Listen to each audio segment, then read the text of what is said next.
નમસ્તે વિદ્યાર્થી મિત્રો, મારી યુટ્યુબ ચેનલ પિયુષ સેરસિયાની અંદર આપનું હાર્દિક સ્વાગત છે। જો તમને મારા વિડીયો ગમે તો લાઇક, શેર અને કોમેન્ટ કરો અને હજી સુધી વિદ્યાર્થી મિત્રો તમે મારી ચેનલને સબસ્ક્રાઈબ ન કરી હોય તો ખાસ સબસ્ક્રાઈબ કરો અને બેલ નોટિફિકેશન ઓન કરો, જેથી કરીને તમને નવા વિડીયોના નોટિફિકેશન મળતા રહે। તો ચાલો વિદ્યાર્થી મિત્રો, ધોરણ 4 તેમાં ગણિત, એમાં એકમ છે ત્રીજું, ભોપાલનો પ્રવાસ।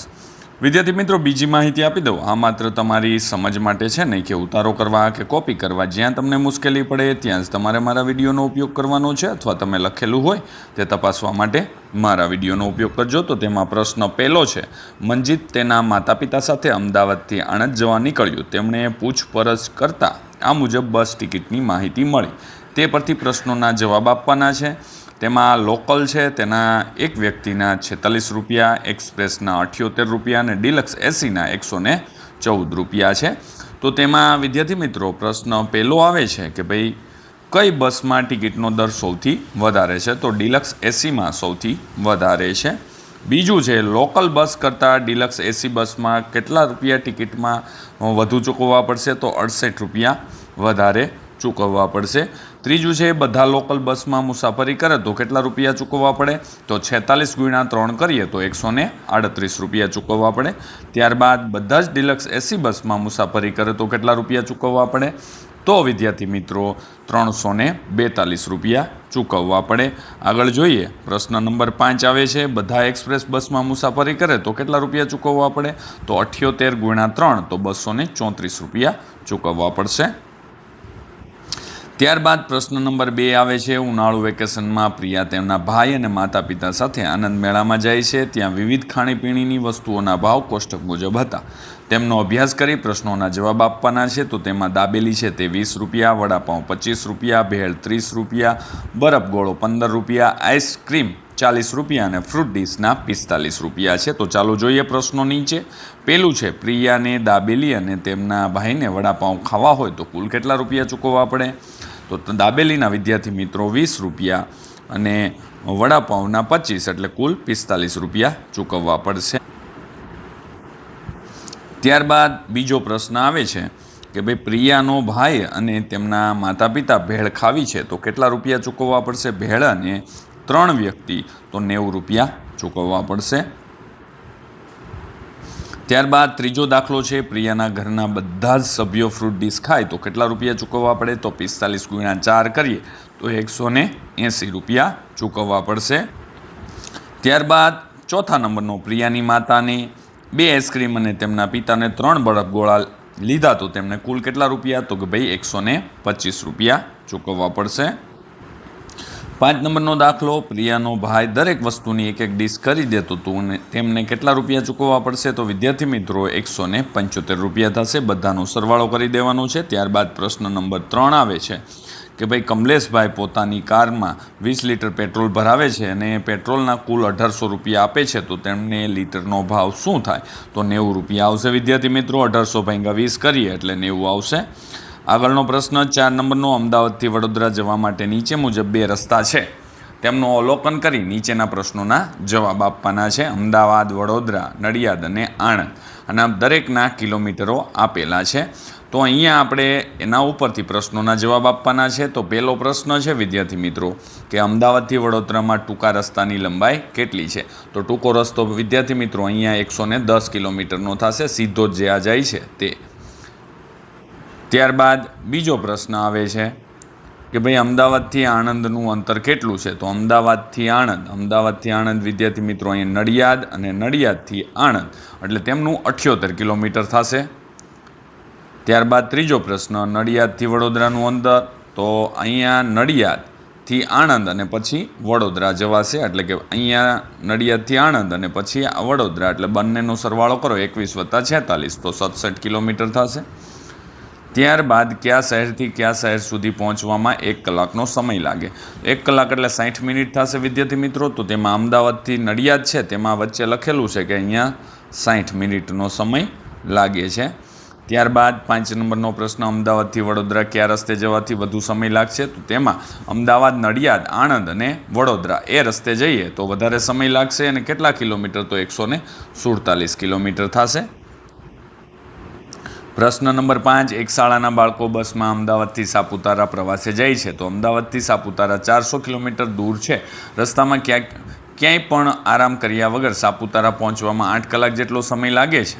તો જવાબ છે કે અમદાવાદથી બસ સવારે 6 વાગે ઉપડે અને રસ્તામાં ક્યાંય ઊભી ન રહે તો સાપુતારા કેટલા વાગે પહોંચે?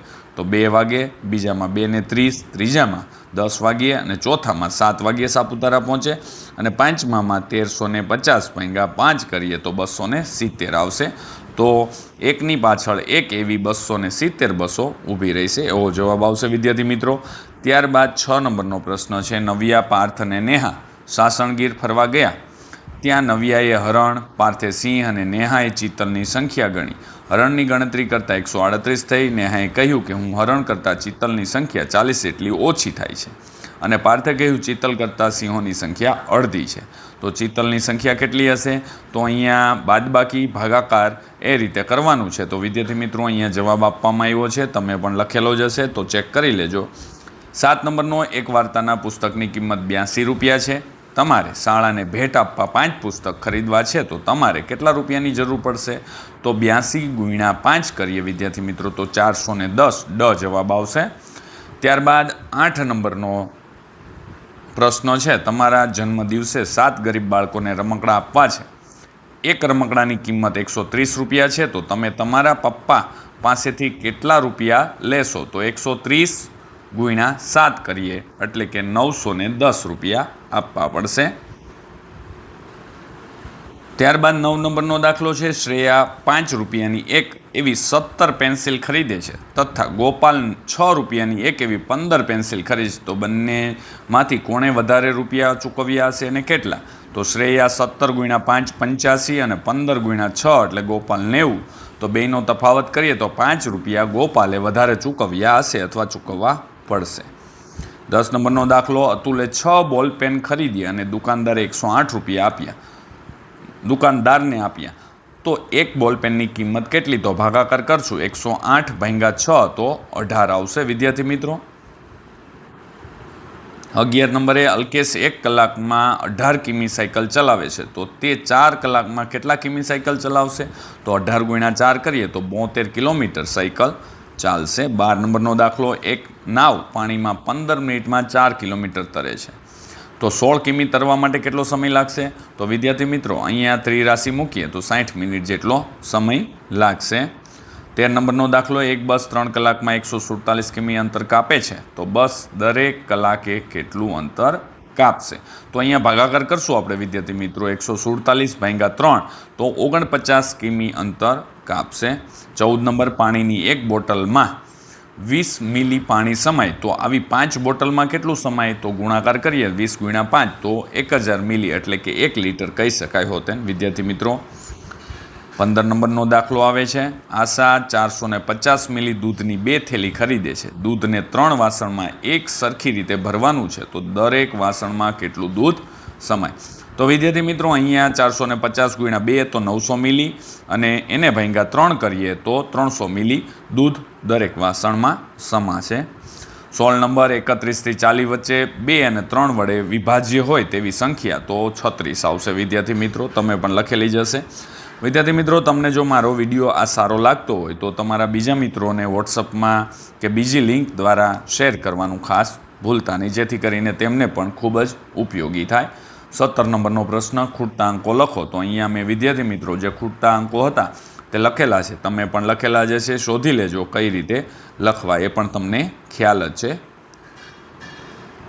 19 નંબરનો દાખલો, અંકો 3, 4 અને 9નો ઉપયોગ કરી 3 અંકની શક્ય બનતી સંખ્યાઓ લખવાની છે. તો અહીંયા 943, 934, 394, 439, 349 અને 493 આ રીતની સંખ્યાઓ આપણે લખેલી છે. 20 નંબરનો દાખલો, અંકો 4, 0 અને 3નો ઉપયોગ કરી 3 અંકની સૌથી નાની અને સૌથી મોટી સંખ્યાની બાદબાકી કરવાની છે. તો 304 નાની અને 403 સૌથી મોટી, તો બાદબાકી કરીએ તો 99 જવાબ આવશે. વિદ્યાર્થી મિત્રો, આડી અને ઊભી ચાવીની મદદથી ખાલી ખાનામાં અંકો ભરવાના છે. તો અહીંયા વિદ્યાર્થી મિત્રો મેં અંકોને ભરી દીધા છે, તમે પણ ભરેલા જ હશે તો ચેક કરજો કે ક્યાંય ભૂલ ના રહી જાય, અને ભૂલ હોય તો તમારે સુધારી દેવાની છે. ત્યારબાદ આડી ચાવી અને ઊભી ચાવી તો અહીંયા તેમના ગુણાકાર, સરવાળા અને બાદબાકી અને ભાગાકાર કરેલા છે, જેથી કરીને તમને તેમનો જવાબ મળી જાય અને તેના ઉપરથી તમે એ ખાનાઓ ભરી શકો. ત્યારબાદ સાચો વિકલ્પ પસંદ કરવાનો છે. પહેલામાં બ, બીજામાં ડ, ત્રીજામાં ક, ચોથામાં બ, પાંચમામાં ક આવશે વિદ્યાર્થી મિત્રો. ત્યારબાદ પ્રવૃત્તિ કરવાની છે. કોષ્ટકમાં તમારી શાળાના બાળકોની સંખ્યા નોંધો. કોષ્ટક પરથી નીચેના પ્રશ્નોના જવાબ આપવાના છે. તો અહીંયા મેં મારી શાળાની સંખ્યા લખેલી છે વિદ્યાર્થી મિત્રો. તમારા અને મારો જવાબ અલગ હોઈ શકે છે. તમે તમારી શાળાની લીધી હશે એટલે અહીંયા મેં દાખલો કરેલો છે તે મારી રીતે કરેલો છે, નમૂના રૂપ છે. તમને જો સારું લાગે તો તમે ચેક કરી શકો છો. ત્યારબાદ બીજો દાખલો છે. પ્રાણી સંગ્રહાલયમાં બાલવાટિકાથી ધોરણ 5ના બાળકો માટે એક વિઝિટ ટિકિટના 6 રૂપિયા હોય તો કેટલા રૂપિયા? તો 10 ગુણ્યા 6 તો 60 આવશે વિદ્યાર્થી મિત્રો. પ્રાણી સંગ્રહાલય ત્રીજું છે તેની અંદર 585 રૂપિયા ચૂકવવા પડશે. જો વિદ્યાર્થી મિત્રો તમને મારો આ વિડીયો સારો લાગ્યો હોય તો લાઇક, શેર અને કોમેન્ટ કરવાનું તો ખાસ ભૂલતા જ નહીં. તો આવજો વિદ્યાર્થી મિત્રો, હવે મળીશું આપણે નેક્સ્ટ એટલે કે આગળના વિડીયોની અંદર. આવજો.